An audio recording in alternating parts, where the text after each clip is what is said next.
Welcome to our special monthly episode of the Jesus Calling podcast. This month, we're featuring multiple guests, speaking to ways we can be like salt and light in the world wherever we go, and how living a life that puts others first can also bring peace and light to our own lives.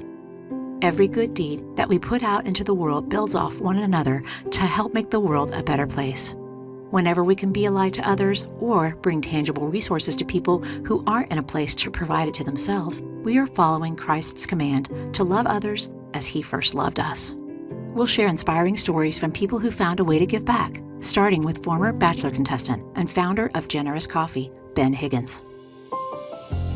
When I look at business or when I look at my life, it's just saying yes to new opportunities that I know will enter me into stories that I never would be a part of unless I said yes. So The Bachelor happened. This really great, cool thing that handed me 1.5 million people on social media. I didn't know what to do with it. I was confused and a little lost at the time. And we had already been starting to work in Honduras with the nonprofit. And so my buddy and I just went on a trip to kind of get away from it all up here. So we just got a car and we drove through Honduras. And on the drive, we were talking about Humanity and Hope United, which is the nonprofit, and how many great things is going on with the organization. And so we started thinking of the idea that we could actually form a company, sell products that are sustainably sourced, and then we could just donate the profits to the nonprofit to help this fundraising engine continue. And this was all going on in a drive through Honduras, and we happened that evening to pull up to a coffee plantation. And we walked out and saw coffee for the first time. And when we left there, my buddy and I, Riley, said, I think this is what we're gonna do. We're gonna start a coffee company. And we're gonna source coffee that has a story behind it. So it's single origin, it's traceable, it's specialty grade. We're gonna sell that coffee back in the US. We're gonna figure out how to do it. We had no clue. And we'll just donate 100% of the profits to nonprofits in need, with Humanity and Hope United being our main beneficiary. We started right away. We're 3 years in now. We have 2 coffee shops. We have a really healthy online business. We sell t-shirts now that are made out of plastic water bottles and jewelry made by women in the Dominican Republic. So it's expanded. And the hope is that we can be a fundraising engine for years to come, that we can help these nonprofits flourish and focus on their mission and vision while we do kind of the fundraising work. And so when I look at business or when I look at my life, it's just saying yes to new opportunities that I know will enter me into stories that I never would be a part of unless I said yes. And we'll see where that takes me.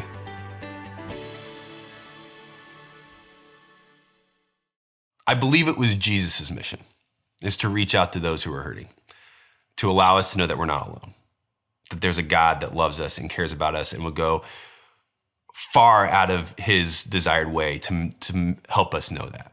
That's a story I've heard since I was little. But there is a unique moment in my life where that became reality. We've done work in Honduras for years, and my buddies and I have gone down for now 15 years and worked with these communities and these people and built really great relationships. And about 8 years ago, we put in a water well in a community called La Carosa. It's right outside of El Progreso, Honduras. And about 6 months later, we went down on a trip. And one of my friends who lives in the community was sitting there, and she's 35 years old. And I just asked her, what's it been like to have clean water? Like, this is pretty cool, right? And she looked at me with tears in her eyes because she has 3 kids, and she said, Ben, for the first time in 35 years, I've woken up without a stomach ache. That for the first time in 35 years, I feel alive. And it was that moment that I remember, again, one of those worldview breaking moments. I've been around these people at that point for years, and I never had recognized, I never had empathized, I never had understood that these people in these communities are sick all the time. They feel sick all the time.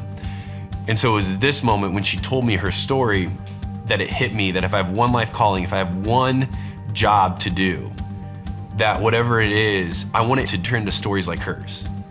That those are the stories that matter. It's not because I'm some great human, it's because those are the stories that make us feel alive, that make us feel like we're human, that help us connect with something a lot deeper and a lot greater than ourselves. And so it was those moments that I said, for the rest of my life, if I can enter into stories like hers, then I know I'm fulfilling a purpose that is far greater than myself. Tom and Pam Banwart, a couple who found a way to help first responders during the COVID-19 pandemic by delivering bagels to hospitals and praying for the staff. When COVID-19 hit, we didn't know what to do. We were afraid. It was like, where do we fall? What do we think? What do we do? And the thought that just kept coming to me was, what a wonderful opportunity for us as Christians that God gave us this chance to fight the spiritual battle. I just kept coming up with more and more ideas.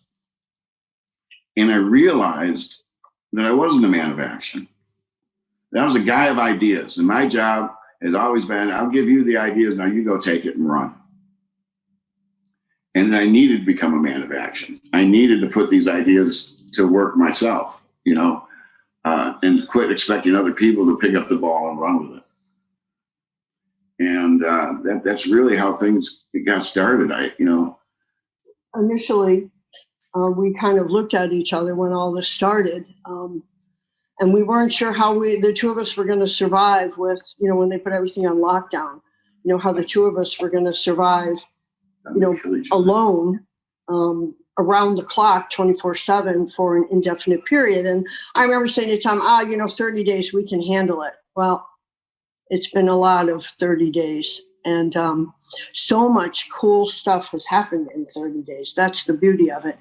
So I began to just pray for some comfort and some peace, and praying about what can we do, just two retired people with pre-existing health conditions. So he gets the ideas, and we started running with them. Our concerns, a lot of the ideas that he came up with were things that we thought we could do as just two people and keep ourselves safe. That was the biggest thing, was how can we help and be safe? The community had done a park and pray at the hospitals in the area, and we live in kind of a country county, and there's 3 hospitals really. We went to that, and we were kind of moved by that and thought that was pretty terrific. It was like, what? In America, we're really good at doing one and done. We're really good at the big event, okay? But the reality is that these people are going to work every day. And they were having to be the preachers and the moms and the dads. Nobody's allowed in. They're having to be absolutely everything, and they're stepping up and doing it. And so we started doing the bagels. And I said, we can do this, but we can't do it just one time. We need to do it every week. And so it took a lot of phone calls and, people to talk to, because there were requirements. We had to have a mask.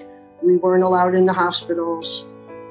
Social distance. We had to call ahead of time and tell them when we were coming. We get the bagels from, one of the big bagel companies. And that's a curbside pickup. Yeah. The deliveries are made outside on the sidewalk. And with the bagels too, we always write a note of encouragement, a note of thanks, encouragement. We sometimes put a Bible verse in there, and we have had commitments from several local churches, which has really been a blessing.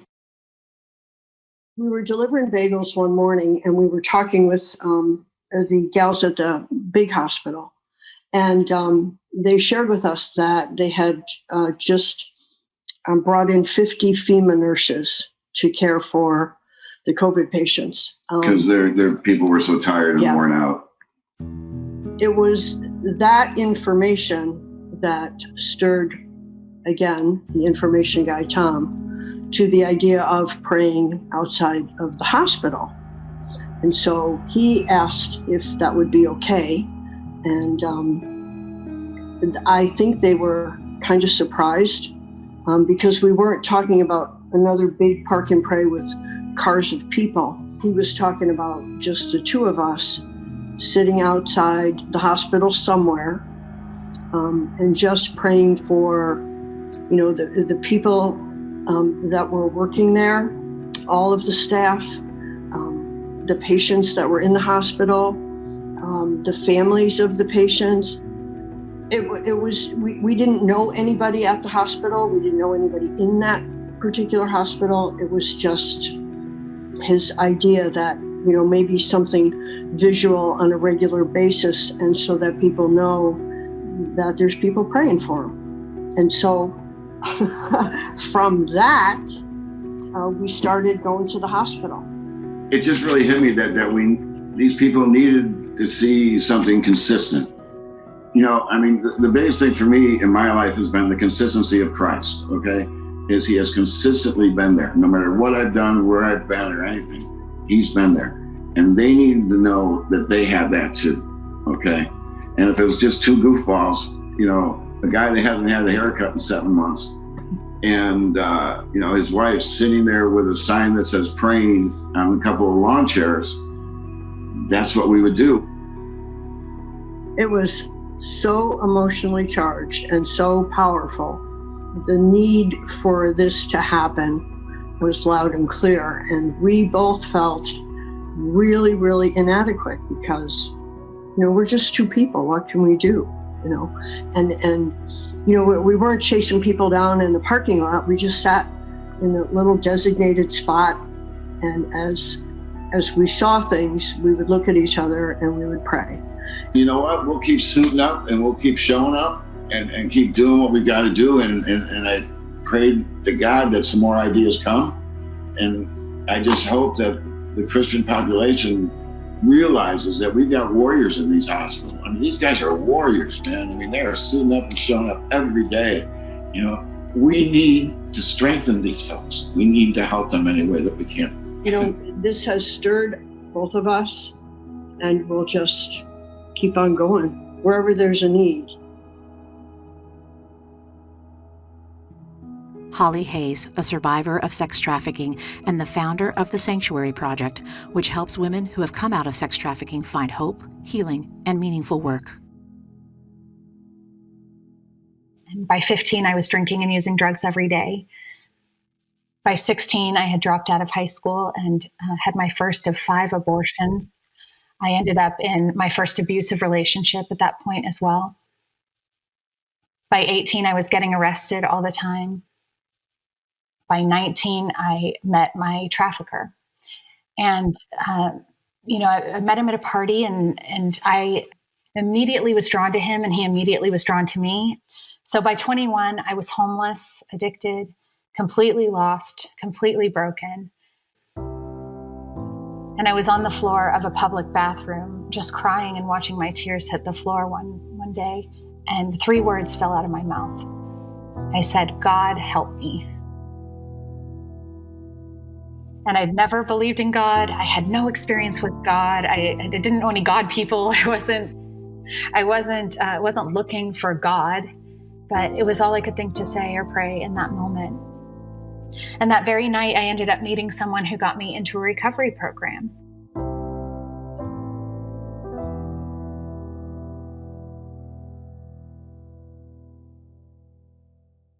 Over the years, I started sharing my story more and just seeing more and more women fall into tears as they heard their story too.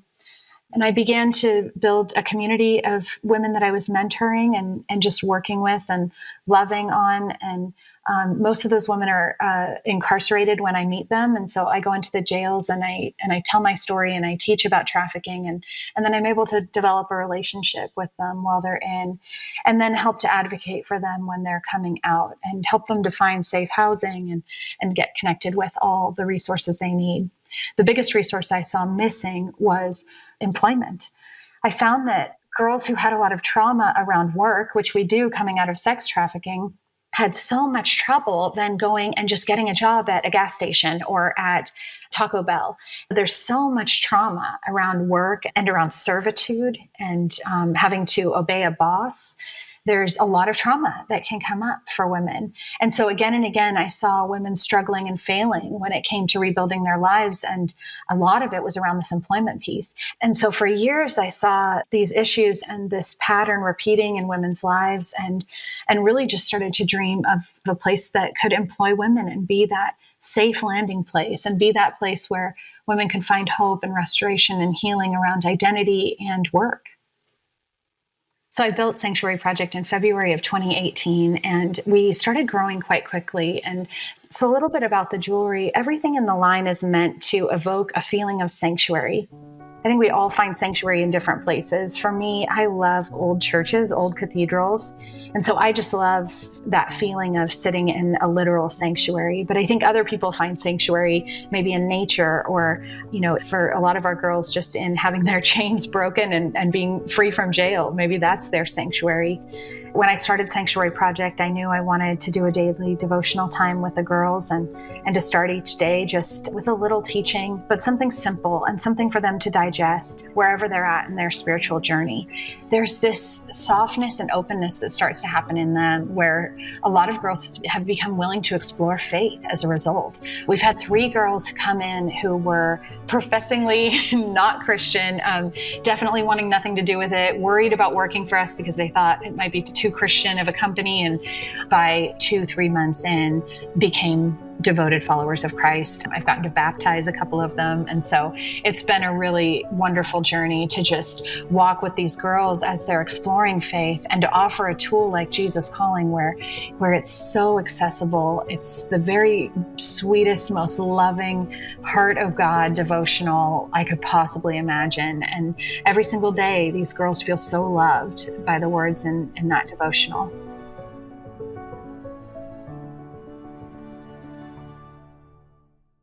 I have 12 women working for me right now, and every single one of them is vulnerable to an economic downturn, and especially if I had to do any layoffs.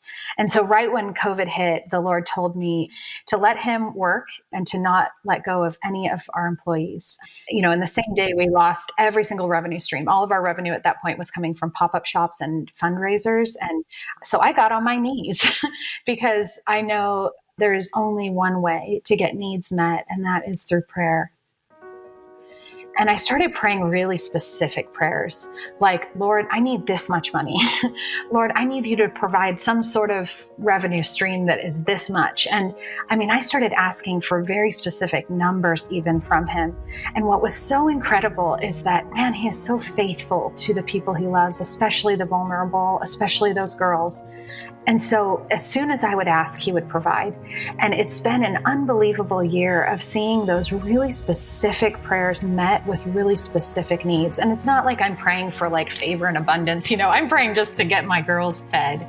I'm praying just to make sure that we meet payroll. I'm praying that these girls don't end up homeless. I'm praying that they don't go back to traffickers.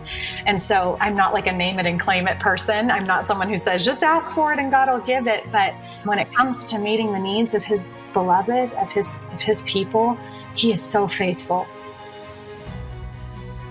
Bill Pfister, Senior Regional Director of Operation Christmas Child for the Americas and the Caribbean. My heart's desire is to see people come to know Jesus as their Lord and Savior, to live for him, to make him known. And so my desire is to see as many people as possible come to know Christ and grow in him. And that's exactly what we're able to do by God's grace through Samaritan's Purse and Operation Christmas Child. Operation Christmas Child is a mission of Samaritan's Purse. And what we want to do is to provide God's love, to demonstrate God's love in a tangible way to needy children around the world, and coming alongside the local church worldwide to share the good news of Jesus Christ. And it really is such an unusual ministry that I believe was born in the heart of God to connect churches in what we call sending countries with churches in receiving countries. And it all starts with a shoebox when friends or family members or local church come together and pack gift boxes and then send them overseas where a child is able to hear about the good news of Jesus in a local church. They are taught that Jesus is the greatest gift they can ever receive. And then as, again, a tangible expression of God's love, we give these shoebox gifts to the children as we explain to them that Christ is the greatest gift. So children all over the world, about 11 million a year, and around 120 different countries, have an opportunity to participate in this ministry. About 80,000 local churches around the world in these 120 countries participate with us every single year. And so our goal is to see as many children and their families impacted by the good news of the gospel, and to see the local church grow as a result of this. And so we talk a lot about evangelism, discipleship, and multiplication. As churches grow, as children learn to share their faith with family and friends, and as the local churches grow. Anyone can pack a shoebox gift. And we have people in many different countries that pack shoebox gifts. So the United States, Canada, United Kingdom, Australia, Germany, Spain, South Korea, Finland. And so anybody can pack a shoebox gift and participate in this ministry. And so you can put school supplies, toys, hygiene items. I've seen so many children pull stuffed animals and dolls out of their box, and they're just so thrilled because many of these children have never received a gift in their entire lives. Soccer balls and pumps for them also make great gifts. We've even seen some of the most unusual things come in a shoebox, but you could tell that God designed that gift for that particular child. I've seen ski gloves, winter snow skiing gloves delivered to children in Africa. And you might think, well, that's really not going to be helpful at all. But the particular child that received the gloves said it was the perfect gift for him, because his job was to help move the food in a cooking pot off of the fire to the table where it was served. And these gloves would prevent his arms from being burned. And I remember hearing about a child in Colombia in South America that interestingly was hearing impaired and found hearing aids in his shoebox. Now, the thing that we wonder about is, well, did they fall out of somebody's ears and into the box by accident, or did somebody purposely put them there? But what I know is that in God's plan, they arrived to just the right person at just the right time. So anybody can pack a shoebox, and school supplies, toys, hygiene items are so appreciated. And so, again, we're seeing God just do incredible things through evangelism, through discipleship. And we say multiplication because then the church begins to grow. Unreached people groups are contacted with the gospel. Children learn how to share the good news with others. That's a little bit about the scope of Operation Christmas Child. Pastor of the Los Angeles Dream Center, Matthew Barnett. My name is Matthew Barnett. I'm the pastor of the Los Angeles Dream Center, and we are open 24 hours a day, helping people 7 days a week who are homeless, going through drug and alcohol recovery, or in any type of need.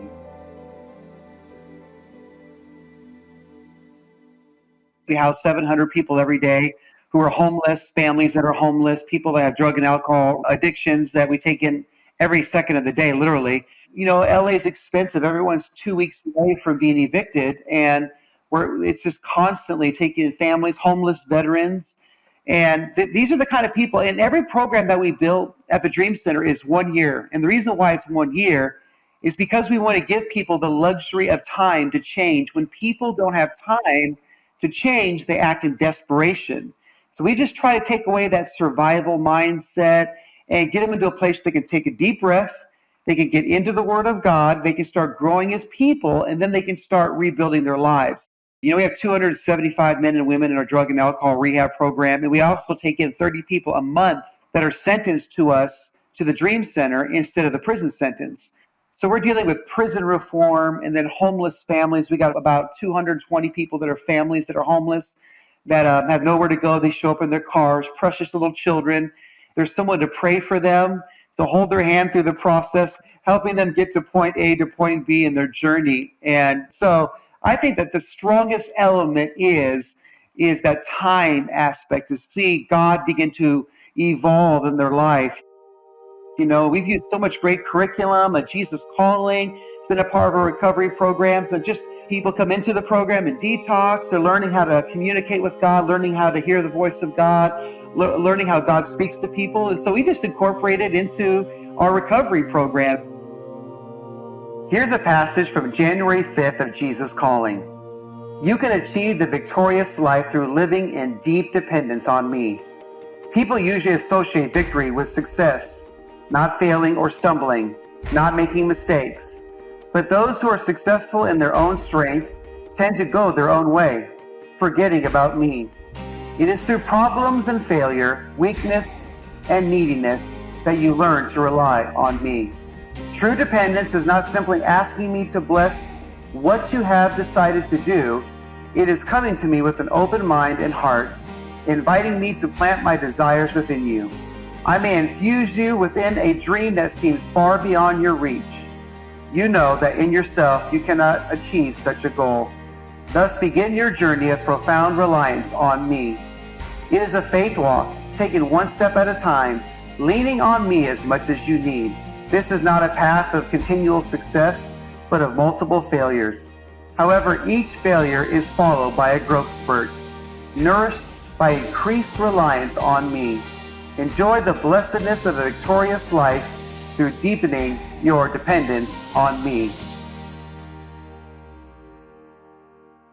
You can stress over the many that don't make it, and many do go back to their drug addiction, and not everyone succeeds who comes through our program, but I try to focus on the ones that do make it, and that's what keeps me going. 25 years, you go through a series of emotions. You go through wanting to quit. You actually go through the scenarios of your exit strategy. I mean, you go through a lot in those moments, and usually when I'm dealing with those moments, it's usually a couple things that cause me to get to that place. Number one, to be honest with you, as a pastor, there's times I get away from the spiritual disciplines, and I know that sounds crazy and very vulnerable, but I get into busy doing a lot of things, and I forget to encourage myself in the Lord and get great resources to help me, and I just I get tough in the flesh, but I get weak in the spirit, and that's a big difference.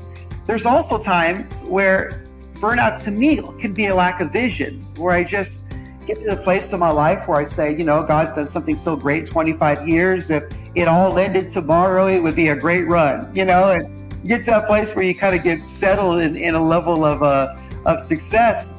It's quite a cycle in 25 years that you go on in the struggle and the journey of God bringing you back to his heart, and sometimes a wandering heart, and you get away from the most important thing, and you're doing the urgent, but you're not responding to the important. But you can go through cycles of a long time of not being in the right place, and yet God's still blessing the work because he loves the people you're trying to serve, and he'll still use you anyways.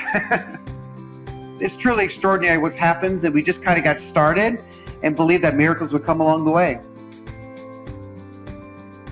Rebecca Smith, founder of Better Life Bags. So that summer, just knowing I have a lot of free time on my hands now before this baby comes, I made myself a diaper bag. Picked out some fabric that matched his nursery, got together with a friend, and we spent all day just making this diaper bag. Posted pictures on Facebook and started getting a bunch of comments like, "Oh, this is so cute. Will you make me one? Or you should open an Etsy shop." And I had no idea what Etsy was. This was 10 years ago, 11 years ago at this point. So I then brainstormed, I was like, well, I can do this. I have some extra time on my hands. This will be a fun little creative project until a baby comes. I have to have a name for my little bag company that I'm going to start. I looked around at my desk and my eyes landed on this Kiva gift card that my brother had given me for Christmas that year. But the Kiva website is a microloans. You can scroll through profiles of men and women, mostly in third world countries, who are trying to start businesses of their own, like grocery stores or sheep farms or side markets. And you can loan them money so that they can have some capital to get going. And it was just really, it opened my eyes up. And at that time, I was like, oh, wouldn't it be cool if I could give a percentage of every Etsy sale and help fund more of these microloans? And so it just kind of was a really simple name, Better Life Bags. But for me at that moment, it was just this simple, I'm sending 10% of every sale overseas. in the form of a loan and connecting the customer with this person who's also receiving money. So that's how it started. About 6 months in to this process, my husband and I moved from Savannah, Georgia, where we were at the time, to Hamtramck, Michigan. Well, Hamtramck is Michigan's most diverse city. There's a high immigrant population here. There's 26 languages spoken here. It's just really, really diverse. So we jumped right into this immersion experience. It was one of the hardest experiences of my life. And of course, I mean, a couple of weeks into that, I find myself just on my bed, sobbing to my husband, Neil, and just saying, like, we've made a huge mistake. Like, I will never be friends with anyone in this city, which was why we had moved. We had moved to this diversity to get our feet wet, to see, like, what does cross-cultural ministry look like? Let's make friends with our neighbors and learn their language. And I didn't want anything to do with it.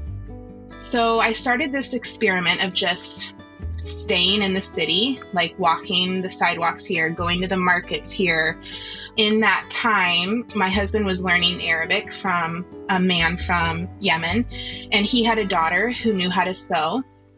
And I also was doing this, still making these bags and these purses just whenever an Etsy order would come in during nap times and after my son was in bed. So he knew that I sewed, and he wanted his daughter to meet an American. I invited her to my house. I was so nervous. I was like, I don't know how to dress. The women from Yemen are very conservative in their dress, so they cover completely from head to toe and just have their eyes showing. I'm just going to try, like, seeing why God has brought us here, because I felt like he had made a huge mistake. I wish that I could say that started a lifelong friendship, but I honestly didn't call her back for another year. It was not something I was eager to put myself in that situation again. But God was patient, and he grew this little Etsy shop to a point where I couldn't do it by myself anymore. We had 2 kids at this point.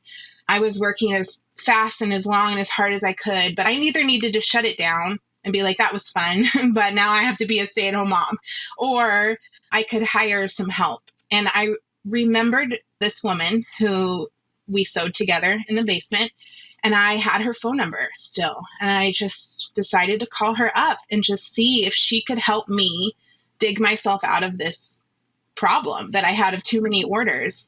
She knew exactly what I needed help with. She was very, very willing to do it. And so I started going to her house once a week and bringing my kids. And in the Arabic culture, they're very hospitable. So I was invited in the first time I came over, and every time after that. You can never just drop something off at the house of an Arabic woman. She will invite you in and make you tea and cookies. And so it started this weekly rhythm of going to her house and dropping off fabric, picking up the bags that she had done the week before, and visiting with her, and letting our kids play together. And about 6 months or so into this routine, she says, come upstairs, I want to show you something. So I follow her up her stairs, and she had bought bunk beds for her girls, whereas before they'd been sleeping on mattresses on the floor. And then a couple weeks later, she says, look, I bought this dining room table, and now we can eat our tea here instead of just on the couches. And it clicked in my mind. I was like, wait, are you buying this with the money that I'm giving you to make these bags? And she said, yes. She became our first seamstress at Better Life Bags. We've seen our kids grow up together, have prayed with each other, have celebrated when God has done miracles in her life or in my life, and just developed this really beautiful friendship that I thought would be impossible. And started just this whole new direction for Better Life Bags. Anything that's different than what we grew up with or are used to is scary if you're just entering it.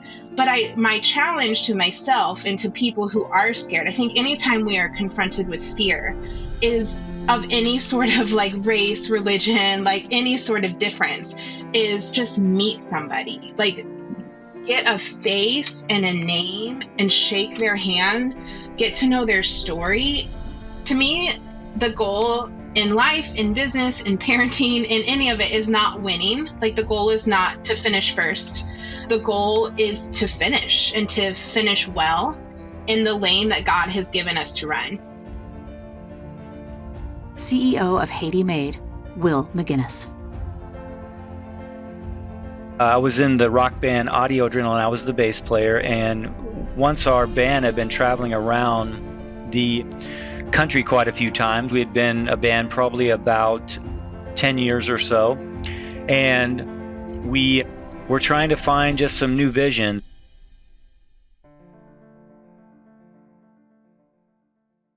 We had done a lot of touring, and we'd won a lot of awards. We'd won a couple Grammys, #1 singles, and accomplished a lot. But at this point, we were just really wanting kind of a deeper reason to leave home and to do things, continue to do things. And I think that we were also playing a song from our stage called Hands and Feet, which was a very popular song for us. But we challenged people to go out and to do more with their faith. And here we were standing on stage just telling people what to do. And I guess we felt convicted in a way. We didn't really feel like we were doing a lot other than playing our music and writing songs and encouraging the church. So those two kind of ideas collided, where we wanted to do more and we wanted to have a greater reason for playing music at that time. And I guess that's how the Hands and Feet project was born. We went to the country of Haiti, and that's just kind of where the Lord led us. He showed us that we could use our platform to really champion some kind of cause in Haiti, some kind of work. And the Hands and Feet project would be that work. And Hands and Feet, the song, would be kind of the anthem around the work. And so in 2004, we went there. We pooled the band's money together and bought land, and Hands and Feet was born in Haiti. And we also found out that there was a great need there in the area of the orphan and abandoned child issues in Haiti. And so Hands and Feet project would become a children's village to care for the orphan and abandoned children of Haiti. So we started talking about this from our stage, and we got to champion the least of these, the orphan and abandoned. And we felt like we were fulfilling James 1:27 when it said to look after the orphan and the widow.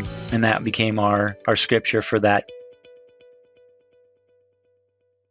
What we've learned through time is that there has to be a cultural exchange, and there has to be we both learn from one another. Not that we come in with all the right ideas and completely just save them, because Jesus has been there for centuries and decades, but we often come in and feel like we know what's best for these people, and we want to help and have great intentions, but our helping can often create more problems. And so we want to do that in a way that's an equitable exchange.